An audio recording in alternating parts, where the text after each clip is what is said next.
It's finally Friday!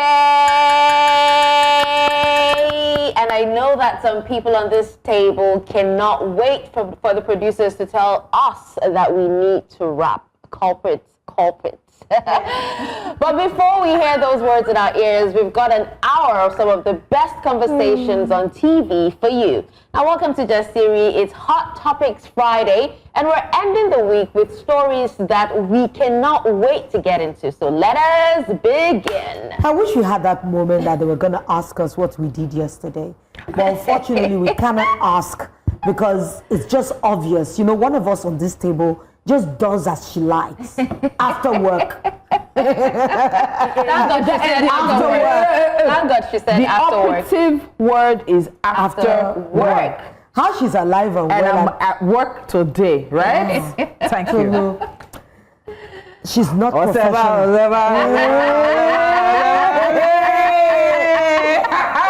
Honestly, Mrs. Balogu is already taking December. But anyway, sometimes we laugh and sometimes some stories just do not give us the laughter that we need. I needed to do that because once we get into our stories, sometimes our smiles just zip. So this morning, we teased the story, but we're going to get into it now. We're starting with more details of the disturbing, violent, and unnecessary death of Loveth Nwangwu. As we mentioned on Thursday, an Enugu State Magistrate Court on Wednesday ordered the remand of 51-year-old Emeka Nwangwu, a member of a neighborhood security watch group, over the alleged murder of his 19-year-old cousin, Loveth Nwangwu, in Nsukka local government area of the state. We're bringing it back because the details we've learned just show that her death was avoidable and that we need to demand accountability and justice for her. So, apparently, 6 months before Loveth's death, that's about 6 months ago, the Federated Ibekuokwi Town Union of their community wrote to the Enugu State government warning them not to appoint Emeka Nwangwu as Chief Security Officer. They detailed his criminal past and begged officials to act, but the government ignored them and gave him the security role anyway. Empowering a predator, the community tried to stop. Nwangwu also alleged changed his name from Emmanuel to Michael to obscure online searches about his criminal history. Wow. Now, the community knew this. They warned the government. Everyone knew, and still he was given power, authority, and access to weapons as a neighborhood security watch member. The police knew when Loveth reported him, but they still did nothing. Rather, they released him, and while Loveth was receiving treatment for injuries he inflicted on her, Nwangwu tracked her down to a pharmacy in Nsukka, forced his way in, assaulted her, and smashed her head on the floor repeatedly until she died. Witnesses even said that after killing her, he called someone shouting, quote, "Mayor, I've seen the girl. I've killed her," end quote.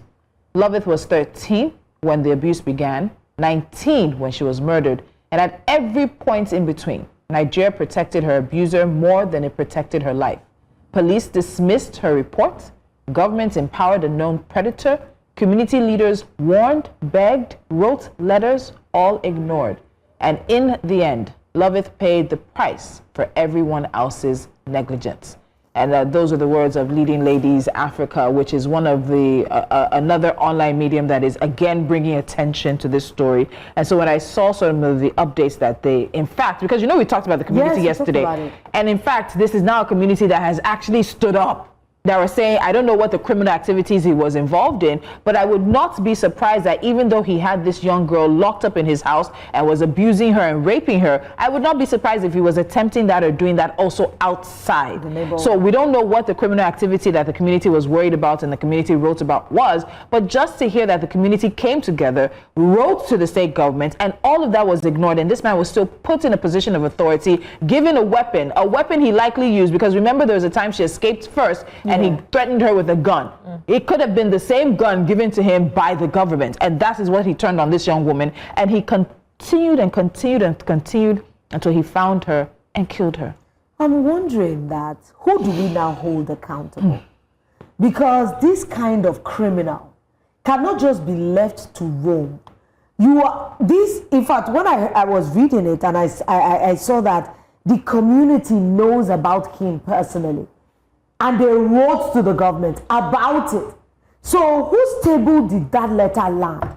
Is that not something we should investigate? Who needs to take accountability? Because we need somebody must take accountability for this inaction. Because if the community wrote, they should at least have investigated. How can a whole community write about one person? Yes. And nobody had the gumption to say, okay, let's investigate what this community is saying and hold off on giving him more authority. Because when you empower a predator, imagine the audacity he had to enter into a pharmacy in broad daylight. It wasn't like he was laid out on the corner. Yeah. He did it in broad daylight, smashed her head to the ground until the girl died. So now, are we just going to allow this slide? This is something that we should call up the Attorney General of the Federation.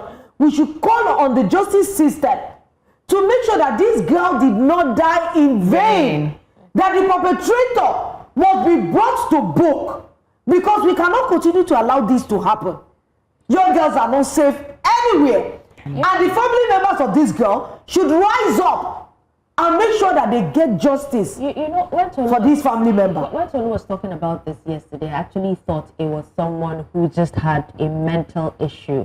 But, reading it today and listening to what she had to say about it today, it just made me believe that obviously he's probably in some secret society and he is heavily protected. For him to have the effrontery to smash her head. I don't think so, Dash. And I think it is the simple fact that we're a society that lacks consequences. So when people do things that we're trying to make sense of, we try to make sense of it in ways where there's something more than it is. It is just a simple lack of, he felt he owned her. He felt that he had people he was close to, and he felt that there'd be no consequences for his action. But for him to have called someone after he killed her, it means they knew about it and they probably pushed him to kill her so that she doesn't spill and it doesn't tarnish his image, because there's something he's doing for them that they do not want, that makes them not want to lose him. Are just so it looks like a society. You can look at this thing, but this man has no mental issues. He does not. Because he has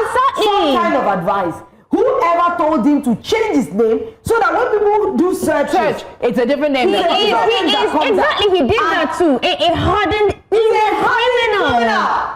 A man that knows that what he's doing, he's wrong. But because he knows that he will be covered, he will be protected, that is why he had the effrontery to kill the girl in broad daylight. And even had the effrontery to change his name so he can continue whatever it is. Yes, Enugu, a young girl was married. Yes. We need the governor to come out and attend to this matter, because this is something that should not be happening. And it's happening in your state. Dear governor, it's something you need to put your weight behind and get to the end of this matter. This guy cannot just go scot-free. And I said it off here yesterday, I didn't want to put any blame on the parents, and I'm still very reluctant because that shifts blame. But we also need to go back to a foundation. His wife apparently died. That's the story. And then he goes to her family and says he needs someone. She was 13. This was 6 years ago. Yeah. 6 years ago, we'll put him at mid-40s about. Why is the death of his wife related to him needing a caretaker who ends up being a young girl? Can we start talking about those conversations? Because it's not just because Ochanya was sent to her uncle's house, her aunt's house, because they were the school options, the educational options were better. That's one thing. Now you're sending your daughter because his wife has died. Maybe now we need to start investigating how his wife died. I'm sorry, but did they even have a choice than to send the girl? So that's why I said sometimes we have to also be very powerful in their family. Exactly. Someone that can just say, oh yeah, that's your daughter, she's going to school. Exactly. Bring her, let me see. He might have for 6 years, you restricted access. You restricted her access to her family and her friends. And I said I didn't want to, but yesterday I'm thinking to myself, if my daughter is living with anyone and I can't talk to her I'm sure on your doorstep. So we don't know what happened in those 6 years. We don't know even if he ended up threatening the family, because apparently he threatened her the first time she escaped and he used the gun to take her back and told her that he would kill her family. So she shared all of this. And let's not forget, he confessed to the police. and yet they still. So, okay, so even for her family him members- to confess, he knows that he will She not be went held to the accountable. police That's with the evidence. He knew he will not be held He knows that accountable. this That's why he guy confessed. probably has some people that are well placed course. that can cover it. Yes, I did it, so do whatever you want. Asking parents, in this generation, somebody said, I know it was a joke, but he made a lot of funny sense to me. He said, the creator of the heavens and the earth had only one son. He said, you, that you are living in one room, you have 11 children. There are many people that have no business giving birth to children because they see children like a burden. That is why it is so easy, especially the girl child. They see the girl child like chattel that can be moved from place to place. A lot of people in some extraction believe that, oh, this is like something they can earn from. That's how they see their girl children. So it's so easy for them to just take a girl and say, well, his uncle will be taking care of her. I don't have to bother about this one. A child that you gave birth to. No, but sometimes these people are not well to do and they feel that taking that child, you're giving them to the better their lives. would better their lives. Why did you have the child in the first place? Why you know that your child is a movable chattel? You know, that is why you can leave a child with someone and not go back and check and not look They at her. probably and not see how did. she's Okay, growing. so he cut off communications with her, this you know, story. to the parents. He probably did same with the parents, and they had no choice, or there was nothing they could do about it. Do you know what happened, you know, between both of them? It's possible that they tried searching for the girl, and then he threatened them with police or something. So, It's there's so possible. many dark and so many gray areas, dark- and I'm very sure if we were able to even dig deeper on this particular story, we'd hear more horrifying Yes. facts. I even want 6 to know years who of that abuse. letter landed on his table. Yes. I want to know who was Who did the community who address made the letter decision, to? Who they Who addressed is the letter to? responsible? It will probably have been the people responsible for choosing the neighborhood security guard. Yes. Where are they now? Where are this they now? situation has blown up. You chose a criminal, someone who is now in jail and he has been charged with murder. You chose that person to be a neighborhood security officer. Has he been charged with murder? He has He's been still charged. So roaming yes. freely. So unfortunately, her death happened last week, but the update was from about 2 days ago. And he has been remanded in custody at the Nigerian Correctional Center, and he was charged with murder by the Enugu State Police Command in compliance with the directive from the State Commissioner of Police. And they said that the command had arraigned and secured the remand of the 51-year-old Nwangwu, a member of the Neighborhood Security Watch Group, for the alleged murder of his cousin Loveth Nwangwu, aged 19. The arraignment was on the 10th of December after the conclusion of investigations by the state CID, and they recalled when he was arrested following an incident in which he violently assaulted the deceased, resulting in injuries that tragically led to her death. We also need to go back to that police station. While you say you've investigated, you've remanded, and you've charged, that police station that she went to, that freed him, that allowed the family, remember the family said they were okay with spiritual cleansing, that allowed the family to move forward with spiritual cleansing, that police station needs to be investigated. I even There want also to know needs to be who are the accountability family there. members that agreed to this spiritual cleansing. The parents may have not had any choice. Any choice. We need to know, because until your child dies, this is just so cruel. Leaving your child unattended. I know that Toludo, I just want to blame everybody blamable. Everybody needs to know what their part is in this particular evil act. Let me upset you as we go on a break. Now, the Commissioner of Police in Enugu State, in a statement, expressed his condolences to the family and friends of the deceased and urged them to find comfort in the fact that, quote, justice is already in motion, as the investigation has been concluded and the suspect has been arraigned and remanded accordingly, end quote. Justice is in motion after her death. Justice is in motion over a corpse. Justice is in motion for a family that's mourning the loss of a child that never should have died. We go on a break. Welcome back. Of course, you're watching Jasiri on News Central TV. Now we're moving on to another story.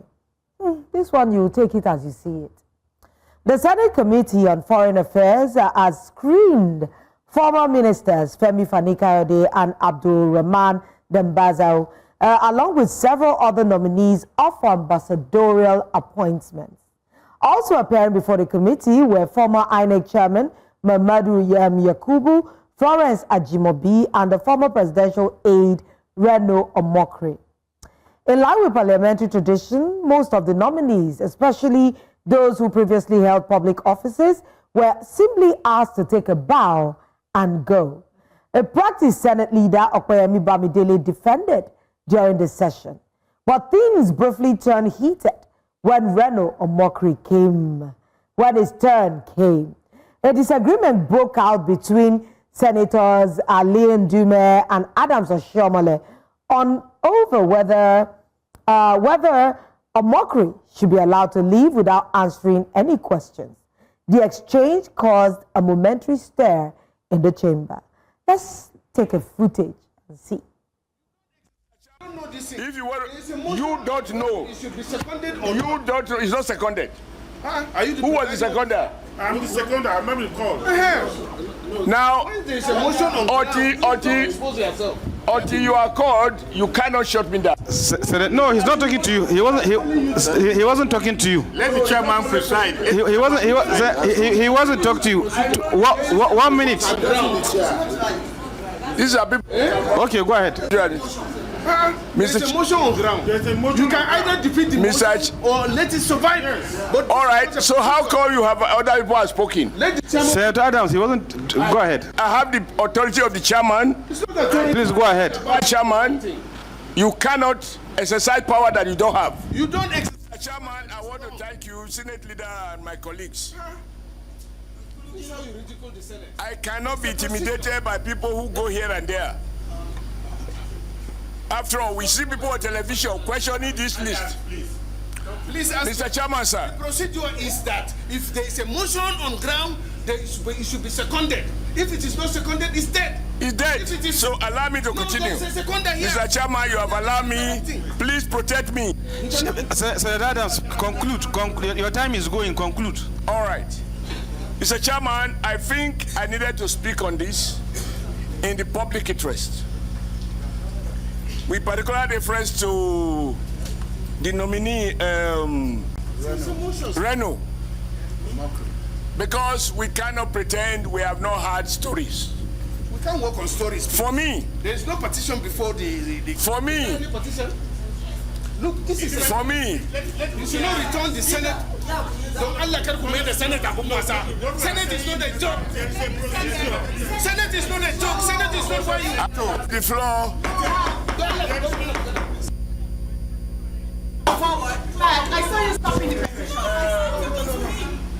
presentation. Come on. I believe Senator Adams, continue. Nominee Omokri has shown by the power of example that he is a pragmatist. He is not detained by old feelings. You may have doubt, suspicion about anyone until you have the opportunity to so perform.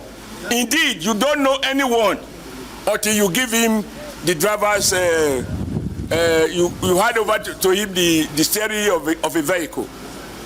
This young man has shown that where he sees a compelling evidence in the interest of the Nigerian nation, he will not be ashamed to say that I was wrong in my assumption. From what I have seen, this man is working and he deserves the support of all those who want progressive governance. The second side of the argument is that we have a president. We have a president who has shown that by the power of example, the minimum requirement of leadership, and here I will proudly say I was a governor, which is a head of a subnational government. And so when I talk, those who are not be governors should listen. Governors come to Senate. You have to have governors. You struggle to. Your Excellency. Oh my goodness. Okay. Well, committee chairman Abubakar Sani Bello eventually stepped in, restoring order and directing that Omokri be excused without questioning. Again, in keeping with Senate tradition. So all the nominees now await final confirmation by the full Senate at plenary. And this round of screenings comes as the Committee on Foreign Affairs continues vetting more than 60 ambassadorial nominees, a list that, includes former governors and other high-profile figures, and one that has generated widespread public debate. So let's take a look at reactions, if we have any. This constant reliance on take a bow and go during screenings diminishes public confidence in the process 100%. It creates the impression that appointments are rubber-stamped rather than earned. It saves time, my foot. You people turned a constitutional screening into a red carpet event for spouses and Twitter warriors. The only thing faster than your bow and go is Nigeria's descent into mediocrity. You can't even pretend to do the job for 5 minutes. At this rate, just rename the Senate chamber to Family and Friends VIP Lounge. Wow. Clear video representation of why Nigeria is where it is today. No sense of patriotism. They don't even care to know if these people understand what it means to be an ambassador, any training or diplomacy, just vibes. This may seem benevolent and respectful to these women, but it's actually disrespectful. This isn't the first time this is happening with the Nigerian Senate's House of Representatives. Our lawmakers need to do better. Women must be questioned like their male counterparts. Maybe she missed the fact that it was everybody. The people that the country wants to give the national assignments have been asked to just take a bow and go. No questions about the assignment they want to be given. So if they disgrace the country, they won't be blamed. At job interviews, the applicants experienced hell. Yeah. I see. The only thing that's just going through my head is one Yoruba word, omashe. Oh, in fact. How do you translate omashe? It's a pity. It's omashe. This one is a pity. I put my hand. They say I put my hand under my chin because sometimes the things that you're watching, it feels as if I'm watching something private. A comedy of errors. Like a private video. That should never be. That this is not something that should be made public. Yeah. There are some things that should not be made public. I don't even understand if they know the implication of some of these videos coming out in the public space where people can judge their action or inaction. And I'm just wondering, and it's not even about technicalities.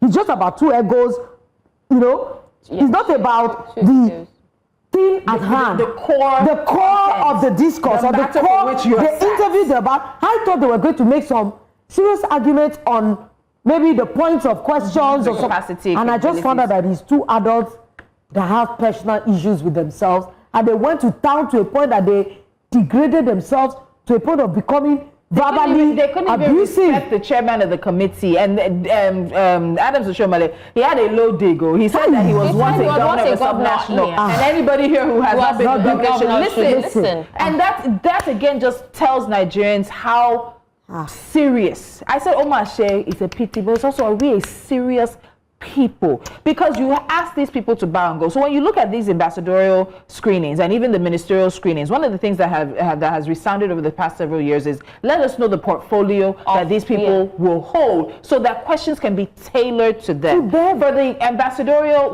the career ambassadorial nominees, I can shift myself and say you can do it, take a bow and go. But just because you are a presidential aide, just because you're a first lady, just because you're former head of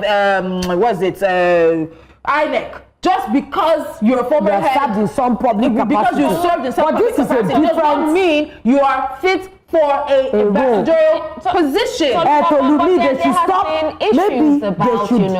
Maybe they should change the name from screening. No. They should just say maybe we're just reading out appointment, and we don't need, because when you say screening, maybe I didn't go to school, you can enlighten me.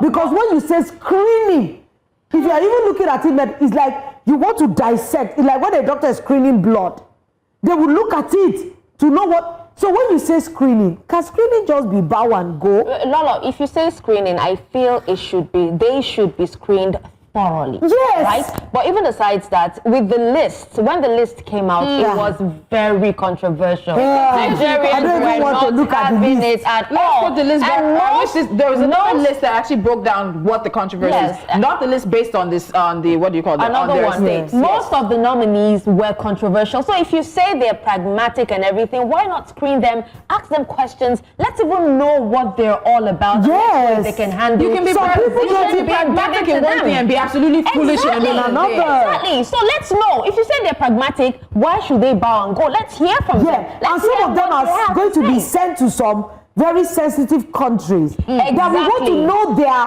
preparation. Maybe I watch a lot of crime dramas. I watch a lot of, that you see that some countries, like maybe an ambassador to Kazakhstan or Iran or Iraq, all this, some Israel. You want to be sure that they know what the state of affairs in that place is. They know the kind of diplomacy.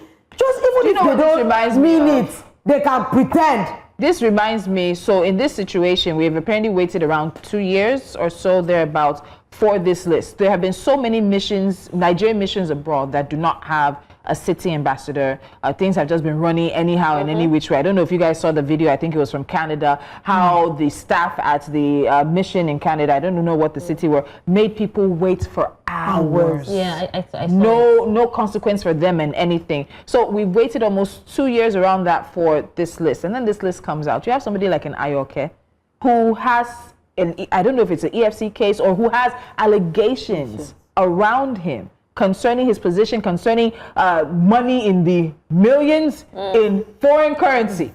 He's on the list. And then I now think about when President Buhari became president and we thought he was going to hit the ground running. And then I think it took like 6 months or plus to get ministers. And it just feels like you are saying and doing one thing when you're running, but the moment you get into office, you are an absolutely different person. You no longer care. You no longer have any regard for what Nigerians are going through, because somehow power has cocooned you from the realities, even though many of them were already cocooned from the realities of many Nigerians. But it just seems that involving yourself and being able to walk the corridors of power makes it so much worse. We're not asking about the person who's going to be U.S. ambassador. The issues right now that we're having with Trump. We're not asking about the person who's going to be French ambassador. The issues that we're having in the Sahel, in the Saharan region, the issues that France is having with countries that are parts of ECOWAS. We're not asking questions because we don't have their portfolios. But even if you don't have their portfolios, there can be some kind of a level of generic questioning about the position, about there's a terminology, conflict resolution, about so many things that can still be put to them.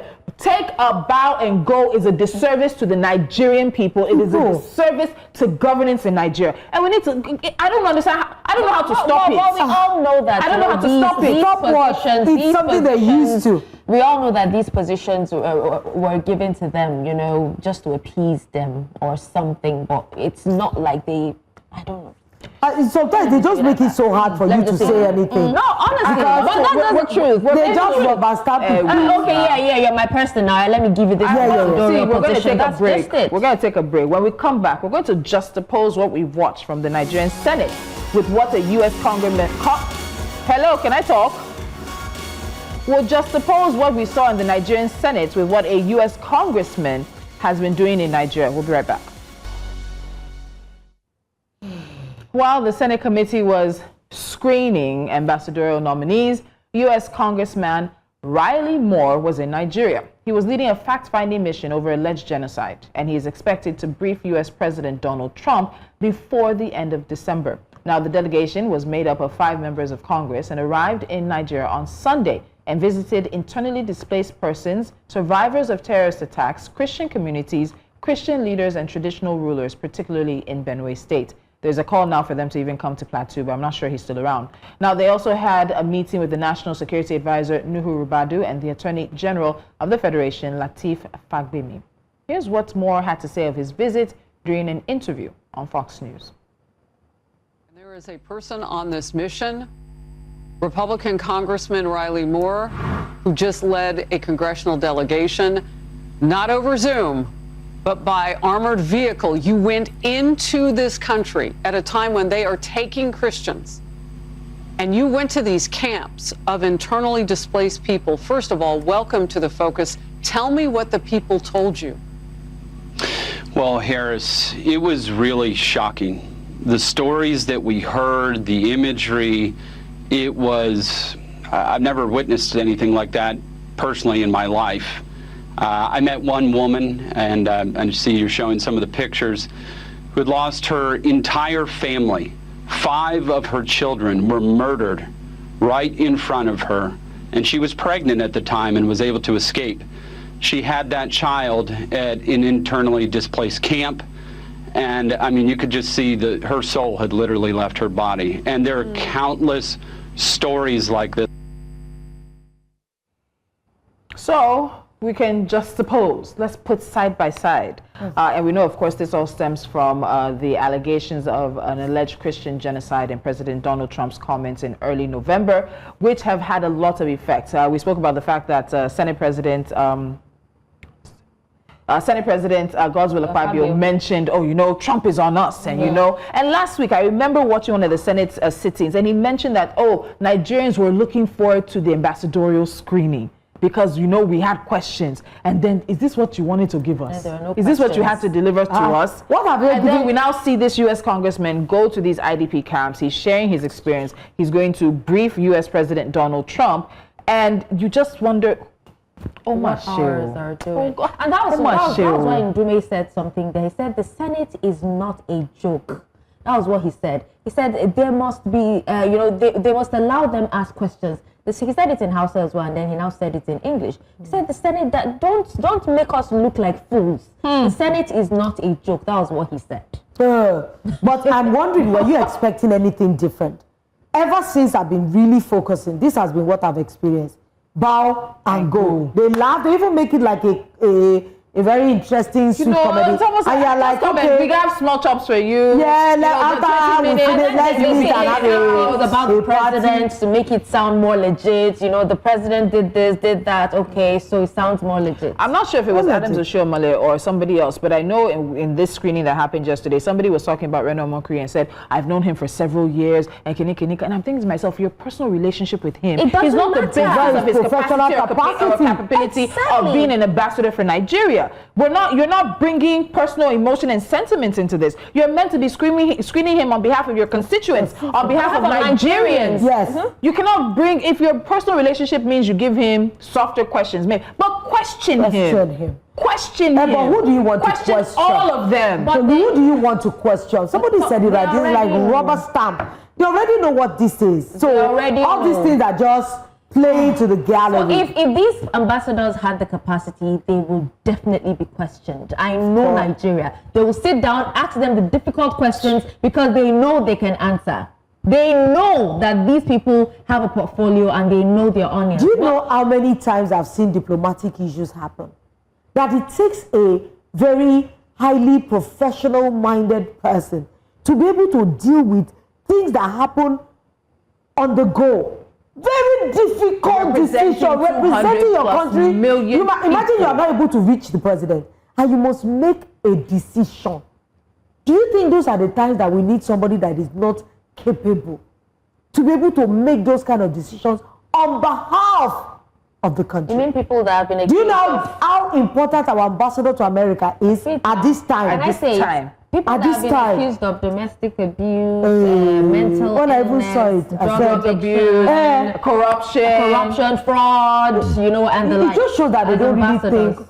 Sometimes, most of the time, I actually think that sometimes the polity, they've lost the feel, no regard for Nigerians. Of the people. And then when they say Nigeria is the number one capital for fraud, you start shouting, no, let's portray Nigeria in a positive on this light. fraud issue, I don't know if you saw the video of, I think, one man who had just come back from serving time in the U.S. Yeah, I saw it. I think, was it Kwamwan? It was Kwamwan. Yes. I was hugging him. He was like, I don't know if that was a reception for him or he was at a party, but it was just the acceptance, the open arms. You're coming back into the fold. Do you know how many of them we have? Local government chairman, some form of representative, some form of political aide in the past 2-3 years who have found themselves charged with fraud, charged with corruption, but they serve time there, they come back here, and they are passed with joy.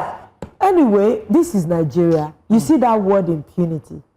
I think I should make a t-shirt and wear it. No, but what do you expect? Because there is in Nigeria, there is no consequence for actions of some sets of people. Yeah. They have no consequence. All animals are equal. All animals are equal, and some animals are more equal than the other. It's like Animal Farm. So even if you like, let's shout, but we'll move on to the next story because I want us to take all our juicy stories. Are we? Bow and go. Now there's a story we've been waiting to really get into, and I think it will have one of the You know, it will be one or two things to say about this particular situation. Recently, Jennifer Odonwodo, the widow of actor Junior Pope, was seen in the video with actor Mercy Johnson as they seem to be heading out. It seems an ex-user, his name is Obia Sogu David, wasn't happy about this. He posted, "She's looking so stunning, casually handling an iPhone 17 Pro Max and looking like she's already moved on. Barely 1 year after losing her husband and bearing the burden of raising 3 kid boys." This comment did not sit well. No, finish it. With 3 kid boys, I don't finish. No, let me add it. He now said, "Dear men, do whatever you can not to die young, especially after newly marrying." Oh, I was looking at it from my script. Sorry. That wasn't in it. Yes, so dear men, don't die. Okay. But this did not sit well with one of our colleagues, OAP Tools, who replied, "Barely a year, actually, is 20 months. She should lock herself away and mourn forever. When would it be unusual? When it wouldn't be unusual in this country for a man to have another wife within the same 1 year. Same month, safe now. That his wife died." You people, wait for reactions. So I remember a few months ago, after her husband's death, she faced similar scrutiny when she was seen at the birthday party of one of Regina Daniels' children. She is an event planner and apparently planned the event, the birthday.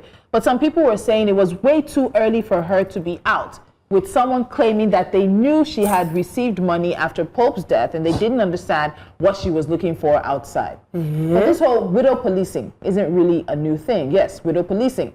Here's another situation, and this time the police were the widow's grown children. A woman shared how her 58-year-old mother-in-law, who lost her husband over 30 years ago and single-handedly raised 5 boys, recently got engaged. Instead of being happy for her, all the 5 sons became angry and furious, saying at her age, she shouldn't need a man. They claimed that they had already given her everything, a house, a car, a nanny. So wanting companionship meant something else was in her eye. Like what? It got so bad that when the wife defended her mother-in-law, her own husband, she says, nearly hit her. All right, now in the end, you know, the brothers threw their mother out of the house they built for her without letting her take a single thing. Now let me summarize because, you know, it's a long read, but the woman left, joined her fiancé, and he has paid her bride price, and their wedding will be held in California. She's already with him in the US, and my fight is with this idea that, you know, women, especially widows or even older women, must remain frozen in grief so that society won't judge them, and how society treats widows, single mothers, and divorced women when it comes to finding joy again. Now let's take reactions to the story involving Junior Pope's wife. We've done that, right? No, the hate in this comment section is honestly too much. Do you really expect her to mourn forever? I've seen women lose their husbands in the first year of marriage and still find happiness again. She's a widow, not a murderer. Life simply happened. Let her heal and live. She's even using iPhone 17 Pro Max. Junior Pope wasn't that rich before he died. Wow. As a man, whatever you do in this wicked world, try not to die young. Oh my God. I pity men who fight for ladies. Once you are no more, they move on. Who will believe that this lady lost her husband not too long ago? You can see the Gen Z lifestyle in her. If you like, go die on top woman matter. These are men talking. These are men talking. We know how that guy died now. His wife had no hand in it. It will be 2 years on April the 10th. Therefore, the mourning period is over. She has her life to live. Even their marital vows said, till death do them part. It makes me wonder what they would say if she had gotten married and not, you know. So I thought we had those other comments because I sent some other comments, and there are lots of young girls who are also now sharing their own comments, because guess what? One even said that at the burial of their mother, their father brought the next woman who was going to be the wife. Yes. Another talked about when the mother was sick in the hospital and they knew that she was dying, they overheard the father and the uncle talking about who was going to take care of him next. I saw one that on the day that the wife died, she died at childbirth, by the way. He took the children to the in-laws, and then he brought in his girlfriend to his matrimonial house. Because he needs comfort while he mourns. That same night. What is it that women have done in this life? I would look at widowhood. Sometimes they see it like a badge you need to wear for the rest of your life. But men are not expected to wear the same badge. Men are not expected to wear the same badge. They're expected to have somebody to take care of them for the rest of their lives. If you talk to a lot of widows, let's be honest, a lot of widows actually don't want to get remarried. A lot of divorced women don't want to get remarried because it means you're going back into taking care of someone for the... Lola, I want to put you on the spot. I want to put you on the spot. If you had said to your children that you wanted to remarry, how do you think they would have accepted it? Would they have expected it? My own children. Yes. Before everything, I think my children, I raised them differently. Good. I told them, because I had a near-death experience just after my marriage happened. And I actually thought I was going to die. So I was trying to, put things in order. I was calling my sisters who was going to take care of this and that. And God said to me that, what right do I think I have over my children? He said, they are not mine. He said, I'm just a caretaker. So whether I'm here or not, he will take care of them. Do you know when I had that revelation to you, I called my children to a meeting. And I told them that I will not hold my life in limbo while they grow. I said, we're going to do our best to live side by side while they grow. And that is what we have done. I have told my children severally that if I ever do remarry, and I do have a partner, and I tell them that it's not your dad. You have a father. So I'm not looking to replace your dad. I am looking for my own companion, which all you owe him is respect and honor and courtesy. Yeah. That is all. He not pass like that. So when you look at what these boys were telling their mothers, that wicked. what are you looking for outside, that what is companionship? I'll say this, one, because a husband passed does not mean that a woman's sexual urges die. They want to encase you, sort of like they want to keep you your life ends with they want to keep you pure for a man that no longer is present in your life. You are not expected to have sexual urges. You're not expected to want for anything. Something. Your life should be your children as you're raising them, or if they're older, it should be your grandchildren. You should be satisfied with that. It is not satisfying for everybody. Have you seen children? Have you seen children now? My own children are growing into young adults now. They have a life. They're going to live. Do you know I can't even pick up Ara's phone and say I want to chat or look at it? They have their individual lives that is different from me, their mother. So the only thing any woman can do, if you are very blessed, do you know even this companionship we're talking about? So women don't have the privilege of finding. Yeah. Because most of the time when I see people, women hardly remarry as fast as men do. Hardly. I've been single for like 17 years. It's not like I've not seen people, but I haven't seen anyone that I want to... That you feel worth to enter that covenant again. I love my partner, but I still look at marriage like... Is you Regina Daniels? When I saw that story, I just felt, the boys were very selfish. And very wicked. And did not love their mother as much as they thought they did after she sacrificed a whole 30 years. 30 years. For them, because, so what do they want her to do? Stay single for the rest of her life? Married and everything. She needed a companion, and she found someone who also had his own who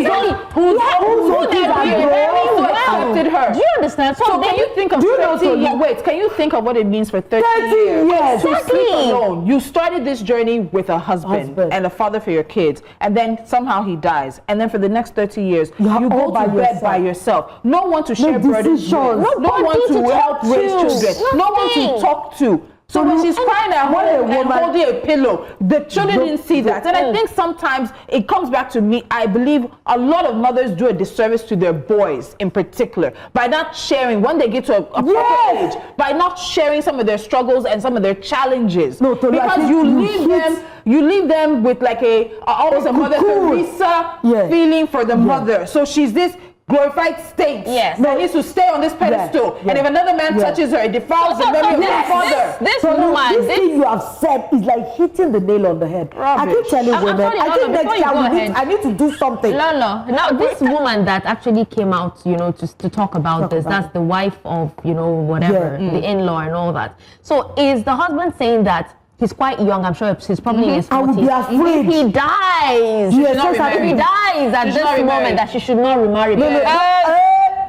She should become a mausoleum. Is that what he's saying? What Tolu said cannot be well amplified enough. You see, we shield our children from real reality sometimes. You make them feel as if, that's why my children, if you ask them, they say, Mommy cries a lot. Because I try to be as human as I can be. Do you know sometimes my son will come and say, Mommy, I understand that you feel pain because of how I shouted. But many of us cocoon our children. We make them not see the reality of need. All my children are in university now. Ronald Nimilo is in boarding school. All of them are in boarding school. Sometimes I just find myself to be alone at home, all by myself for like a whole week. Tolu, it's very lonely. Sometimes you walk about the house and everyone is quiet. All your children are not there. So imagine a woman that has lived like this, taking decisions, but you are the one that make your few children feel there is no need for this side of you. That you have you are superwoman. You don't have sexual needs. You don't have physical and I'm needs. going to say this, right? After my dad died, right, I told my mom, and the whole children told her. She's like, almost 70 now. We told her that if you find someone and you want to settle down, we will support you with all our They will heart. find it so even laughable. as it is. Even Did as mommy it is, not laugh? She laughed about it and everything. That's our mothers. My mother, I told her to the same. Kill with your muscle. Why should you didn't kill him? What did they say? He died. Many years after. My dad died in 1993. And my mother, do you know there was somebody that actually likes my mother? I hear him talk to him always have that story. all the time. Is someone I have never met the man. But I know that I hear him call her, send her a recharge card. They will talk for hours, send text messages and all these broadcasts. And I'll say, Mommy, why don't you go and see this person? God forbid. They see it like people wrong. Because sex is important in relationships, if that is what is happening in a relationship. And I think for a lot of children, especially male children, the thoughts of their mothers at certain ages. We'll have this conversation even with menopause. Even when even when the spouse has not died, the thought of mothers at a certain age and parents still engaging in sexual activity Makes them from many children. children. So I want to clarify, I think sex is important in relationships, that is part of the relationship, but it's not the only part of companionship. Being able sometimes just sit down together, watch it. I watched my parents together. I was in US when I took them to US, I just watched them, the two of them, and then my dad, he has some hearing issues, and he said, and then she'll be there, and I'm just looking at them, they're in their twilight years, they're older. I can't imagine life without the two of them together. Exactly. But it doesn't mean that if something happens, and I think with an amount of some respectable time, and you say you want to move on, you don't move on. It's going to be 2 years for this woman. In 2026, and you expected her to freeze. Her boys are still young. Tolu, I'm so sorry. Let me ask. Time is enough. Okay. Or is it also that we think that men in particular think that women are no longer desirable when they're widows, single, or divorced? They think so. There's such a multi-layered conversation to this. So I'll say two things. Now, the first thing is, some years after my dad died, my mom, said there was a man that was liking her and everything. I found it really cute. I was excited, because all the children are grown. And I'm not even in town, right? How many times do you see her? Do you get? She's even alone, so why not? If you want a companion, they said they got a nanny for her. Is a nanny like a companion? The second thing I want to say is, I don't know if you saw the video of Mohbad's wife. Apparently she remarried, and Mohbad's dad had a problem with it. I don't think she's remarried. No, I don't think remarried. I don't think she's remarried. We've been following that very closely. The girl that is riddled with controversy. No, okay, so one of Mohbad's friends, was pictured as videoed at a wedding with, wads of cash and everything, and people, the rumor spread that he married Maumi. But then he came out to say that no, he did not, that he was only there to support her. And if, and if she chooses to, quietly, if she chooses to quietly, I haven't seen it. I haven't seen it myself. But if she chooses to, she's entitled to. She is, exactly what I'm saying. As far as that, and I'm even hearing they never really got married.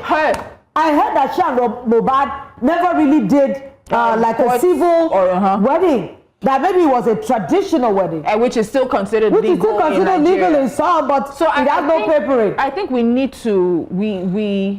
It's a lot. Women, mothers, let your boys see some of your struggles, whether single, married, divorced, widowed, or whatever. Let them see some of the struggles. Let them understand, and then don't use them to replace your husband. Yes, that's another part. Exactly, that's another part where they now Columbi, the child, the male child in particular, and almost feel like it's a natural human reaction. We have to have these conversations so people can have awareness. There's a lot going on, but we hope that this past hour has been a very engaging one for you, from talking about the situation with Loveth Nwangwu, and we will continue on that story, to also highlighting what's happening in the Nigerian Senate with ambassadorial screenings and what U.S. Congressman Ripley Moore is doing in Nigeria now to this conversation. I hope we've challenged somebody's belief about life after death for widows, and life after divorce for women, and life after becoming a single mother. Everyone is entitled to find love, and we all believe in second chances, so let these women have second chances. We'll see you guys on Monday.